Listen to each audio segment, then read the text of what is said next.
Hello guys! Hello, this is for Aries. Aries, welcome dito sa aking channel, Kapalaran 888. Welcome. Alamin natin kung anong messages, vibration, gabay, energy para sa inyong lahat, Aries. Okay, first card mo is Garden, number 20. 8 of Spade. Nakikita ko sa'yo dito, father ka ba or mother? Kasi, possible na meron kang inaalagaan. It's either nag-aalaga ka ng parents mo na may sakit or may edad na, or pwedeng nag-aalaga ka sa anak mo or apo, pamangkin, or kung sino man siya. Aries, are you a single father or single mother? Kasi nakikita ko sa'yo, kung single mom ka, Aries, meron ditong isang lalaki. Pwedeng single siya. Single siya na may gusto sa'yo. And yung lalaki na yan, nag-o-offer sa'yo ng support. Kumbaga, halimbawa, single mom ka, marami kang anak. And yung lalaking ito na papasok sa buhay mo, ay mag-o-offer siya sa'yo ng tulong. Like, sasabihin niya, okay, tanggapin mo lang ako sa puso mo, ako nang bahala magpalaki sa anak mo. Parang ganun. So, 'di ba? Tingnan mo.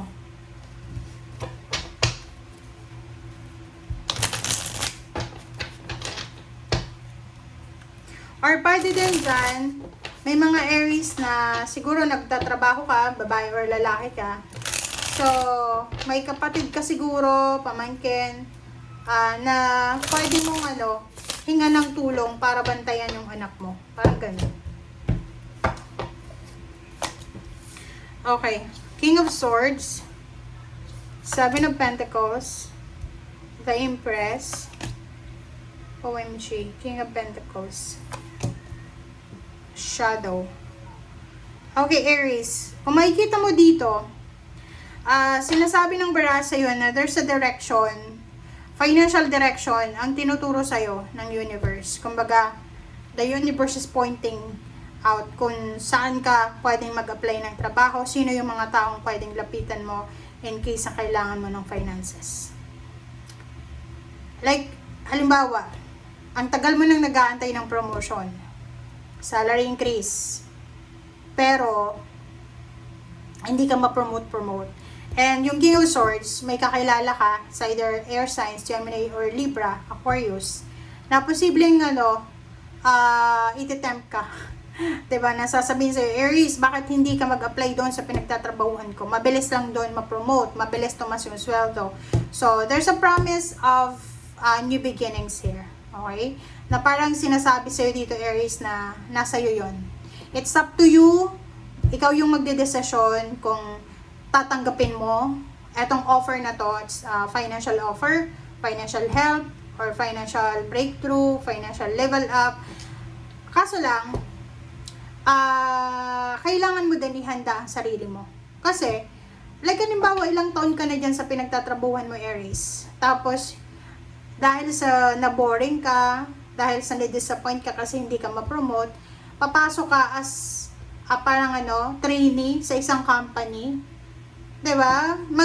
Instead na mag-level up ka, 'di ba? Parang na-demote ka. So, ihanda mo yung sarili mo sa kung ano man ang consequences. Kasi yung mga new jobs na ino-offer sa'yo ngayon, nakakainganyo siya. It's because may mga offer siya ng signing bonus.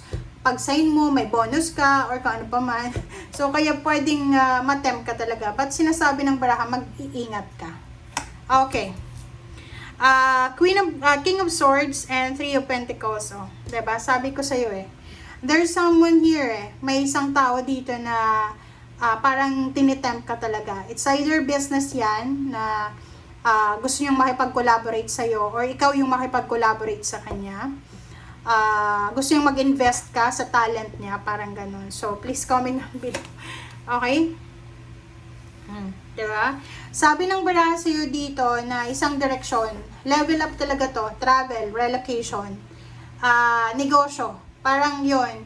Halimbawa, may kakilala ka na yung negosyo niya ay hindi na masyadong maganda and pwedeng kailangan niya yung serbisyo mo or kung ano pa man na kailangan niya sa'yo. So, yung skills mo. So, parang sinasabi dito na maraming offers para sa iyo sa linggong ito.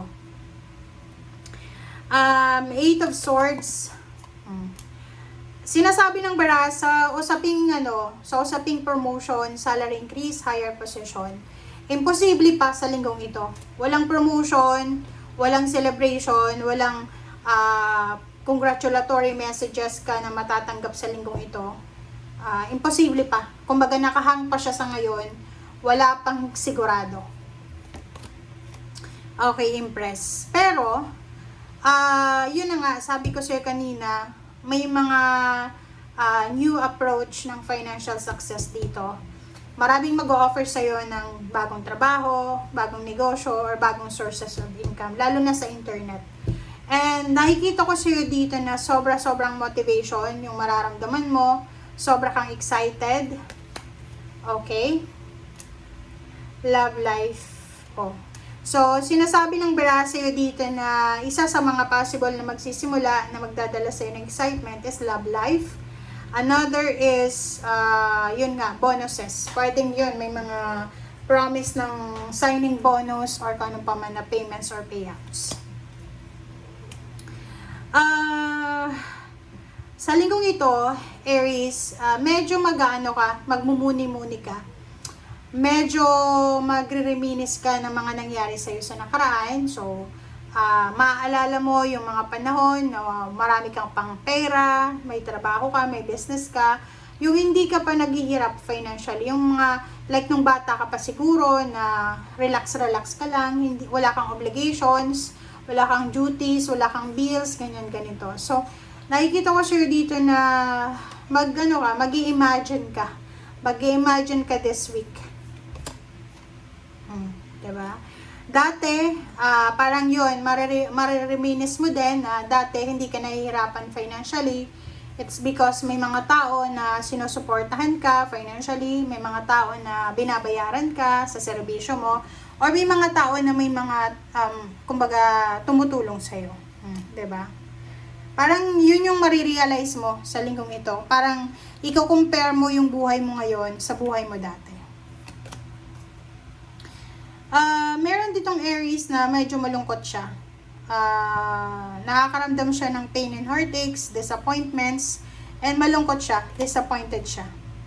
Maybe because of money, you're expecting lump sum of money. Maybe you're expecting someone na pwedeng susuportahan ka pero hindi siya dumating. Diba? Wala. Parang nakikita ko sa'yo dito, yung iba sa inyo dito medyo malungkot. It's because yun na nga, habang nagre-reminis ka ng mga nangyari sa past, maaalala mo na you're supported dati, may mga taong kakampi ka, tinutulungan ka, but now, wala na sila sa buhay mo, so yun yung rason kung bakit malungkot ka. Okay? Thank you guys. Bye!